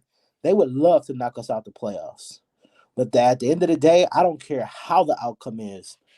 I'm for building up on this game, good or bad. I want to build off this game with the rookie, and you already know how I've been saying all year, and it's been coming true. Let rookies grow. Yeah. Happy New Year, Croc. Hey, all you Niner fans out there, be excited, be happy. We got a quarterback that can stretch the field. I'm excited. Oh man, oh snap, a tear just dropped. Oh wow. Have a good day, Croc. All right, man. Talk to you later. Here we go. Got my guy Oscar coming on. Oscar, good morning. How you doing? I'm all right, and yourself? Oh man, I'm good. I'm chilling. Oh man, I appreciate you taking me in, but just wanted to hit on a few things here real quick with you. I know the first, actually, to continue the conversation with the caller, just talking about who should play against the Rams there. I'm more of the belief. I would like to see Jimmy play if he's healthy enough, and the reason why I say that because he has the quick release, and that Rams team. I mean, yeah, they struggle against us a little bit, but they got that pass rush over there, and that's scary with Trey. And he typically holds the ball a little longer than Jimmy, and that's the reason why I would want to see Jimmy in there. I mean, the good Jimmy, not bad Jimmy, the good Jimmy. Right. And just him get the ball to the playmakers on time, on target, and everything. I mean, I think Trey can come in there and make plays, but behind that line, I don't know if holding the ball would be the formula that I would want to see on Sunday with Trey Lance back there just right now. Right. And as far as the release, and I probably should have touched on this with Greg Panelli, I'd assume his release is what it is, and obviously, like Greg said, you can improve the speed of it, over time. But I think a lot of it's going to be with just how comfortable he gets, in the offense and understanding what he's seeing with defense. And I think from there he'll be, just quicker with his decision making and be much more decisive. So those things are going to happen over time with Trey Lance. I don't expect it to improve in 1 week. So going into a game against the Rams, there probably will be moments where people are going to be like, gosh, get the ball out your hands, throw the ball. Aaron Donald, that monster, he's coming. So, yeah, I see what you're saying. Yes, sir. I'm going to let you go, man. I appreciate the opportunity. All right. All good. All good. All right, man. Appreciate everybody that's in here. Everybody that's been rocking with me this entire show, this entire time. Again, tomorrow, we're going to get much more into the actual game. And then we'll turn over a new leaf and start focusing on the Rams. But that's going to do it. Make sure you guys tune in. Locked on 49ers. This is with myself, Brian Peacock. Links in the description. Underdog Fantasy promo code Crocky. Locked on NFL Draft. All that good stuff. I'll see y'all tomorrow. I am out. Peace. Intercepted. It is picked off by Aaron Crocker. Over midfield. He'll run it all the way. Hold on. Got my guy Abe coming on, man. I'm gonna get you in, Abe. What's up? You got in at the right moment, man. How you doing? Hey, all right. Can you hear me? I got you loud and clear. Hey, what's going on? Hey, I enjoyed the game, and I mean, just watching Trey Lance from last year, and just from who we were going to get, and knowing that we got the right pick. Man, just watching him yesterday was just like, yeah, we did. This was very exciting. I do hear a lot. I do follow a lot of people on Twitter, and I see all the criticism, and especially on Shanahan's part. And I just want to say this. If we're gonna be patient with Trey's development, I think it goes hand in hand with being patient with Shanahan too. Right. Because everybody who's calling for his head and trying to get rid of him. I mean, he's the one who got us to the Super Bowl. He got us this far. Everybody wants to talk about Jimmy and it was the defense. Yeah, but he got us this far too. And now Trey is unfortunately, with Jimmy's injury, it's given an opportunity, right? Next man up. It's given Trey an opportunity to do something with it, and we see that.